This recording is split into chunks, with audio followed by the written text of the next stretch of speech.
Assalamualaikum warahmatullahi wabarakatuh. Perkenalkan, nama saya Najwa Saputri dengan nomor NIM 701220033 dari Fakultas Ilmu Kesehatan Prodi Ilmu Keperawatan Universitas Bali Bandung.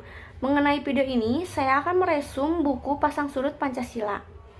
Dinamika Sejarah Pancasila. Masa pembuahan dan kelahiran Pancasila. Pancasila digali sedalam mungkin, ditarik saripatinya hingga masa prasejarah. Pada masa tersebut, manusia Indonesia sudah mengenal sistem kepercayaan animisme, dinamisme yang berlanjut pada sistem kepercayaan yang lebih terstruktur seperti halnya kepercayaan Hindu yang dianut oleh kerajaan Kutai. Dan selanjutnya adanya konsep internasionalisme yang dijalankan oleh kerajaan Sriwijaya terurai hingga masa pergerakan nasional di mana pengaruh nasionalisme, demokrasi, sosialisme, dan islamisme mewabah pada tokoh-tokoh pergerakan organisasi pelopor pada era kebangkitan nasional, ialah Budi Utomo dan Syarikat Islam atau SI/SDI sebelumnya. Syarikat Islam digawangi oleh host Djokroaminoto. SI terus berproses hingga bermetamorfosa dari sekedar organisasi dagang kelompok Islam menjadi organisasi besar yang juga memiliki cita-cita kebebasan bagi kelompok marginal melalui SI. Lahir SI yang dipelopori Samaun, Alimin, Darsono, DKK, di mana kemudian bertransformasi menjadi salah satu partai, yakni Partai Komunis Indonesia atau PKI. Ideologi baru di masa pergerakan melahirkan cita-cita yang sama perihal pembebasan kemerdekaan Indonesia.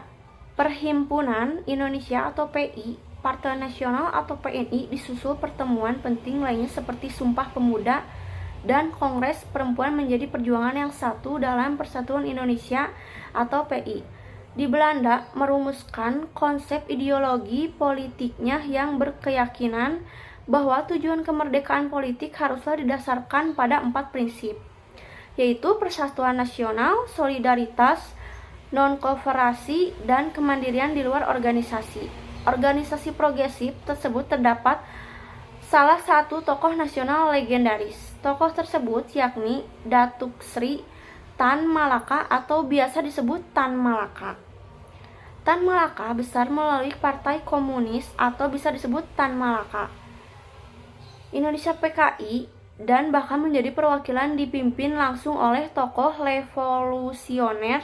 Tan Malaka dikucilkan oleh PKI karena mengkritik kebijakan kudeta perdana. Selain perkembangan tersebut, Soekarno pernah memiliki konsep dalam majalah Indonesia Moeda: nasionalisme, islamisme, dan marxisme. Menurut Soekarno, ketiga paham tersebut merupakan roh pergerakan dan perjuangan Asia. Dan ketiga gelombang ini bisa bekerja bersama menjadi satu ombak topan yang tidak dapat ditahan terjangnya. Pemikiran Soekarno berlanjut menjadi embrio. Dasar Pancasila, Soekarno memiliki konsep tentang sosio-analisme dan sosio-demokrasi. Soekarno pemerintah kolonial hingga pada akhirnya Soekarno dibuang ke ND, Nusa Tenggara Timur pada tahun 1945. Soekarno melahirkan sebuah pemikiran penting. Selain itu, keterasingan Soekarno juga mendorong bunga besar pada perenungan mendalam tentang sistem kepercayaan. Soekarno dilahirkan oleh seorang ibu dengan bekal spiritual hingga yang kuat serta tumbuh bersama ajaran-ajaran sosialisme Islam. Kemudian buku-buku kiriman Ahmad Hasan saat pengasingannya ditambah dukungan pastor-pastor yang bersimpati terhadap perjuangan kemerdekaan memberikan komposisi beragam pada dasar pemikiran Soekarno tentang sistem kepercayaan Soekarno. Kemudian melahirkan suatu lagi konsepsi pemikiran penting bernama sosio-religius. Kemudian unsur-unsur yang mengawali kelahiran dari Pancasila yakni sosio atau nasionalisme, sosio atau demokrasi, dan terlahir ialah sosio-religius. Menginspirasi lahirnya sila-sila monumental yang berkaitan dengan ketuhanan, kemanusiaan, keadilan, dan variabel penting lainnya yang terkandung dalam Pancasila hasil pengesahan Panitia Persiapan Kemerdekaan. Selanjutnya ada BPU PKI sebagai wadah kemerdekaan pertama. Karena pasca kekalahan Jepang pada Perang Dunia Kedua, Jepang tidak punya pilihan untuk melepas wilayah jajahannya, termasuk Indonesia. Perdana Menteri Kuniaki merupakan pandangan bahwa Dai Nippon sebaiknya memberikan kemerdekaan untuk Indonesia. Kelak kemudian hari upaya pertama yang dilakukan ialah pembentukan suatu badan yang bertujuan merumuskan instrumen-instrumen penting untuk sebuah negara. Sempat terjadi perdebatan atas usulan Koiso, akhirnya diterima. Pada tanggal 1 Maret 1945, Kumakichi Harada selaku jenderal dari Nippon mengumumkan akan dibentuk suatu badan baru dengan nama Dokuritsu Junbi Chosokai. BPU PKI diresmikan pada tanggal 29 April 1945. Pelantikan anggotanya dilakukan pada tanggal 28 Mei 1945. Sehari setelahnya sidang pertama BPU PKI dilakukan. Tugas BPU PKI adalah menyelidiki dan mengumpulkan usul-usul untuk selanjutnya dikemukakan kepada pemerintah Jepang agar kemerdekaan Indonesia dapat dipertimbangkan. Baru setelah itu, kesepakatan tentang kemerdekaan Indonesia ditindaklanjuti dengan dibentuknya Panitia Persiapan Kemerdekaan Indonesia atau PPKI.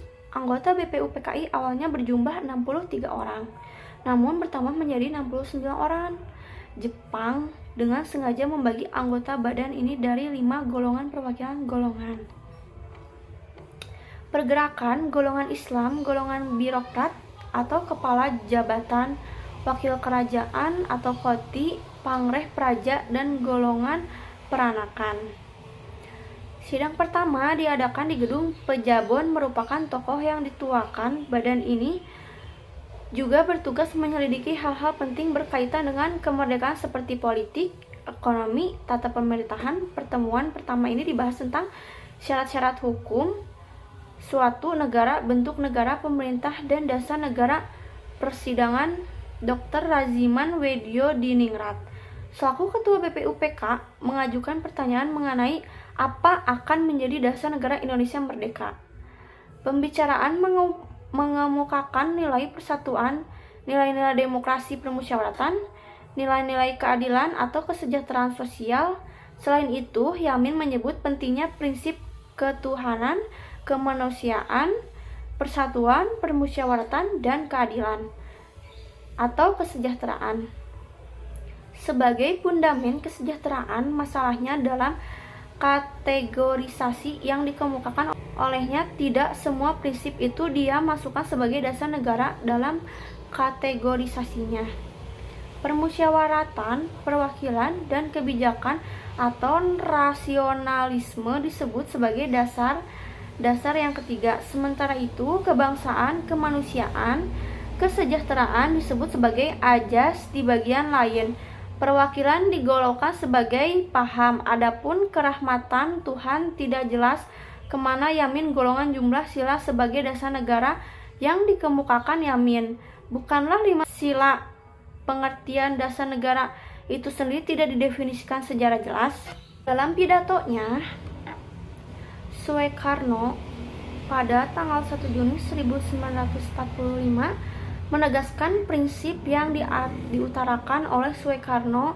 Dasar-dasar negara telah saya usulkan 5 bilangannya, inikah Pancadharma. Namanya bukan Pancadharma, tetapi saya namakan dengan petunjuk seorang teman kita ahli bahasa, namanya ialah Pancasila.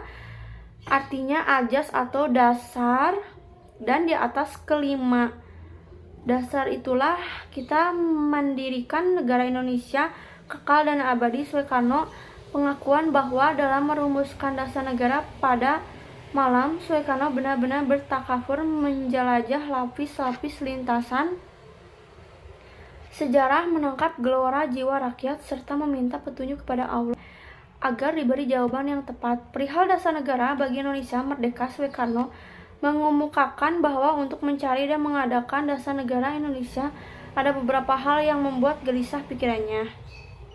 5 hal yang dianggap sebagai isi jiwa bangsa Indonesia. yaitu satu, kebangsaan Indonesia, sebuah dasar yang hendak mendirikan sebuah negara, semua buat semua. Bukan buat satu orang, bukan satu golongan, baik golongan bangsawan maupun golongan kaya, tetapi semua buat semua. Dua, peri kemanusiaan atau internasionalisme kebangsaan yang kita anjurkan bukanlah kebangsaan yang menyendiri, bukan kita harus menuju persatuan dunia, persaudaraan dunia. Kita bukan saja mendirikan negara Indonesia merdeka, tetapi kita harus mendirikan negara Indonesia merdeka, tetapi kepada kekeluargaan bangsa-bangsa. 3. Mufakat atau demokrasi. Dasar itu ialah dasar mufakat.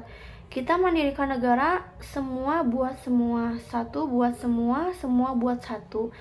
Saya yakin syarat yang mutlak untuk kuatnya negara Indonesia ialah permusyawaratan, perwakilan. Apa-apa yang belum memuaskan kita bicarakan di dalam permusyawaratan. Dan keempat, kesejahteraan sosial. Kalau kita mencari demokrasi, hendaknya bukan demokrasi barat, tetapi permusyawaratan yang memberi hidup, yakni politik, yang mampu mendatangkan kesejahteraan sosial. Maka oleh karena itu, jikalau kita memang betul-betul mengerti, mengingat, mencintai rakyat Indonesia, marilah kita terima prinsip hal sosial. Yang kelima, ketuhanan yang berkebudayaan. Prinsip yang kelima, hendaknya menyusun Indonesia merdeka dengan bertakwa kepada Tuhan Yang Maha Esa. Prinsip ketuhanan bukan saja bangsa Indonesia bertuhan, tetapi masing-masing orang Indonesia hendaknya bertuhan sendiri. Hendaknya Indonesia ialah negara yang tiap-tiap orang dapat menyembah Tuhannya dengan cara yang terleluasa. Berikutnya ada Panitia 9 dan Piagam Jakarta. Pembentukan BPUPK bahwa pengumusan dasar negara seharusnya dilakukan PPKI.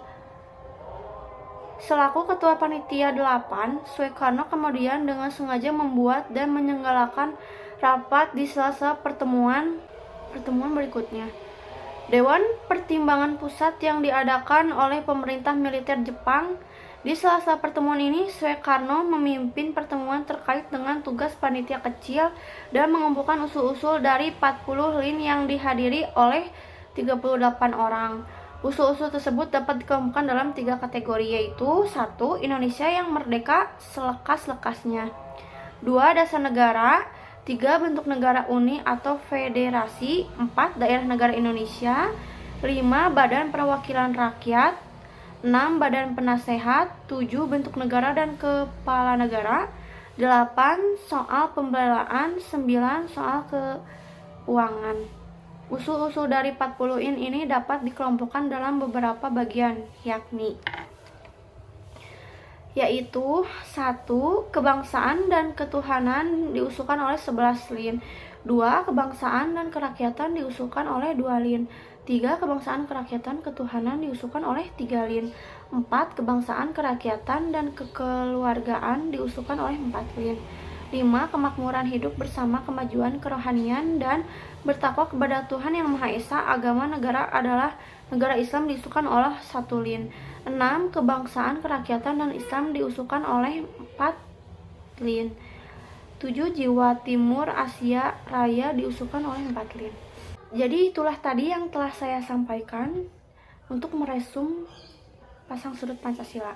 Sekian dari saya, Najwa Putri. Wassalamualaikum warahmatullahi wabarakatuh.